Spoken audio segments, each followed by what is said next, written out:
conozco que Jehová es más grande que todos los dioses, porque en lo que se ensoberbecieron, prevaleció contra ellos. Y tomó Jetro, suegro de Moisés, holocaustos y sacrificios para Dios.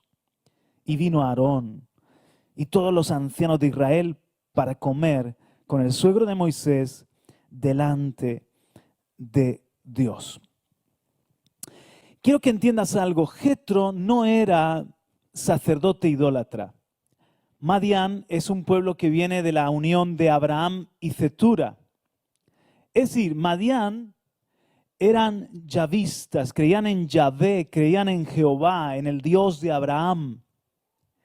Por lo tanto, Jetro era sacerdote de Dios, aunque fuera del sacerdote de Aarón, así como el sacerdote Melquisedec, que antes de establecerse el sacerdocio arónico de Aarón o de Leví, habían sacerdotes que ministraban a Dios, que dedicaban su vida a adorar y a enseñar de Dios y a ministrar a Dios, como podía ser un Melquisedec, o en este caso Jetro. Sacerdote de Madián, servía en medio del pueblo de Madián. Pero también tú puedes ver aquí que el concepto que tenía Jetro de Dios, digamos que no era pequeño, porque Jetro adoraba al Dios de Abraham, adoraba al Dios verdadero. Pero por otra parte, era un concepto mediano. Si os dais cuenta por lo que hemos leído, tú puedes ver que su fe era rudimentaria. Tú puedes ver que su fe era básica en el sentido de que hasta Jetro cree que los dioses de los egipcios son dioses verdaderos, que se ensoberbecieron contra Dios, que lucharon contra Dios. Aunque nosotros sabemos que no hay Dios sino solamente Jehová, que Él es el único Dios verdadero y que todos los otros dioses con minúscula simplemente son ídolos, son invenciones de los hombres. Pero Jetro creía que los dioses de Egipto eran reales y que el Señor se había enfrentado con ellos y los había derrotado.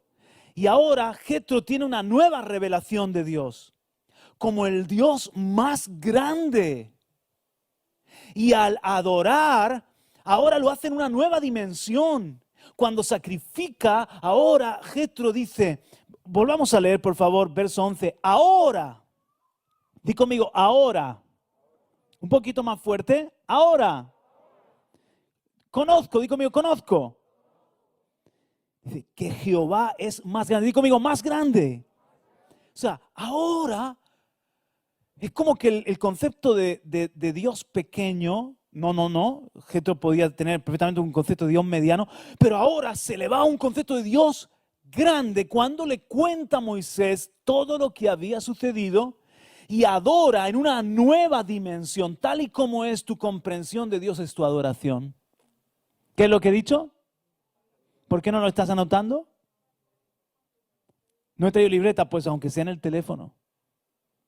Porque son verdades que te pueden cambiar la vida. Tal y como es tu concepto de Dios será tu adoración. O dicho de otra forma, tu adoración, vamos a ponerlo a la inversa, tu adoración habla de la revelación del Dios que tienes. Si no puedes decir aleluya, di ay. Entonces, es súper interesante, si queréis luego os paso un estudio de cómo todas las plagas tienen que ver con los dioses de Egipto. No solamente Dios estaba humillando a los egipcios y a Faraón. Cada una de las plagas eran un golpe a la fe de los egipcios, porque los egipcios estaban seguros, como la primera potencia mundial, amparados en su fe.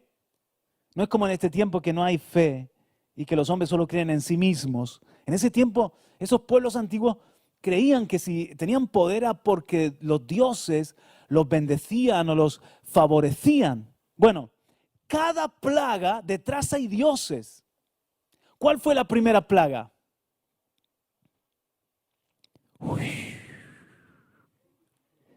Cri, cri, cri. ¿Cuál fue la primera plaga? El agua del Nilo convertida en sangre. Y para los egipcios, ellos creían que su gran diosa, Osiris, las venas de Osiris eran el Nilo. Además tenían otros dioses relacionados con el Nilo, porque Egipto era abastecido por el Nilo. Gracias al Nilo podían subsistir. Entonces, ellos pensaban que el Nilo era bendición de los dioses y que sus dioses protegían al río. Y comienza Dios, vais a ver dos clases de dioses. Para los egipcios hay dos clases de dioses, los grandes y los pequeños. Y los medianos, ahora te voy a explicar. Había dioses más pequeños y había grandes dioses. Por ejemplo, otro gran dios que fue abatido cuando la plaga de las tinieblas. Para los egipcios, Ra era el dios del sol. Y Faraón era el hijo de Ra y por lo tanto era también Dios. Cuando el Señor habla por Moisés y Aarón que va a venir la tiniebla, entonces el Dios de Israel, el Dios de los esclavos, que para ellos era el Dios pequeño, era el Dios ridículo, era el Dios que no había podido librarlos por más de 4 siglos, ahora llega el tiempo de la liberación y Dios se va a revelar. No solamente a Egipto, en este momento se hizo Dios un nombre grande. ¿Alguien aquí esta noche sabe que lo que estoy contando no son mitos? ¿Alguien aquí esta noche sabe que lo que estoy contando no son cuentos? ¿Sabíais que esto está históricamente documentado? Las plagas de Egipto, la salida de Israel de Egipto, los faraones que había en aquel entonces, etcétera, etcétera. Esto pasó de verdad y Dios se hizo un nombre grande en toda la tierra y por toda la historia. Se reveló como el Dios verdadero. ¿Cómo va a ser que nuestro gran Dios Ra, que nos da el sol, que nos da la luz, no puede derrotar en este pulso al Dios de Israel? Porque el Dios de Israel mandó tinieblas sobre toda la tierra, porque es el único Dios verdadero.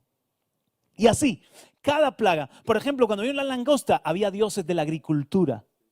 Cuando se enfermaron con tumores, había dioses, no me sé los nombres, pero si quieres luego te paso la historia. Pues había dioses que eran los dioses de la salud para los egipcios. Y ellos creían que sus dioses los iban a defender. Dioses pequeños y luego estaban los grandes dioses. Y luego estaba el dios mediano. ¿Sabéis quién era el dios mediano? Faraón. Dijeron, bueno, si nuestros dioses que no vemos no nos pueden librar, por lo menos Faraón que vemos, que tiene 600 carros, que tiene un ejército poderoso, como digo, era el rey más grande de toda la tierra, al menos él podrá contra los israelitas, que solamente son esclavos, que ni siquiera son un pueblo de guerreros. Cuando mueren los primogénitos, no fue el fin de la historia. Faraón al día siguiente sale en la misma noche, sale con su caballería a destruirlos, a acabar con ellos. Si no son míos, no son de nadie. Pues para los egipcios no estaba hablando un hombre, estaba hablando el hijo de Ra, el hijo de Osiris, la encarnación de los dioses. El Dios, ¿cómo eran los dioses? Pequeños, medianos y grandes. Evidentemente Faraón no era tan grande como Ra o como Osiris porque era el hijo. Pero era la manifestación en la tierra, era un dios, un semidios. Y ahora Faraón va con todo su poderío, con todo su ejército, a acabar con los esclavos. Y llega el pulso del hombre contra Dios. El ejército de los hombres, el poderío militar contra Dios. Y el Señor dice, sí. Y no solamente hizo pasar en seco a Israel, detuvo los carros y a Faraón con unas nubes y con un viento, puso obstáculos en la rueda y luego perecieron cuando se cerraron sobre ellos las aguas para manifestar que no hay otro Dios más grande. Como dice Jetro, se ensoberbecieron los dioses de Egipto, pero el Señor prevaleció contra todos ellos. Den un aplauso al Señor, Dios de Israel. Amén. El más grande. Y Jetro, cuando le cuenta todo esto a Moisés, dice, verdaderamente no hay otro. Ahora, sigue conmigo a Deuteronomio capítulo 7. Vamos un poquito adelante y si no has traído Biblia, te lo proyectamos. Deuteronomio capítulo 7, porque llega el tiempo de una nueva generación. Aquí en Deuteronomio es el libro a una nueva generación. a puntito de entrar a conquistar Canaán. El Señor le quiere dejar claro que el mismo Dios de hace 40 años es el Dios que está también con ellos. Por cierto, el que les sostuvo en el desierto. Deuteronomio capítulo 7, desde el versículo 17. Ok, 7 y 17. Ten en cuenta que les quería dejar claro esto Dios. Y por eso, Deuteronomio 7, 17. Si dijeres en tu corazón, estas naciones son mucho más numerosas que yo, ¿cómo las podré exterminar? No tengas temor de ellas. Acuérdate bien de lo que hizo Jehová tu Dios con Faraón y con todo Egipto, de las grandes pruebas que vieron tus ojos, y de las señales y milagros, y de la mano poderosa, y el brazo extendido con que Jehová tu Dios te sacó.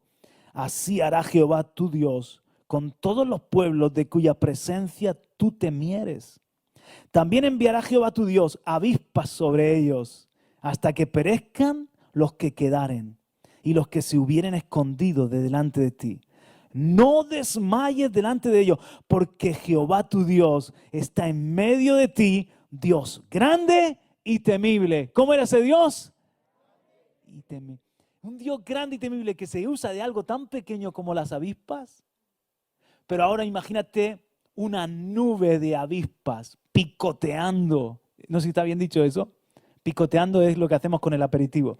Picando a los enemigos, a los pueblos cananeos de la tierra prometida. El Dios grande y temible. Versículo 20. Ahora bajamos un poquito al 25. Las esculturas de sus dioses quemarás en el fuego.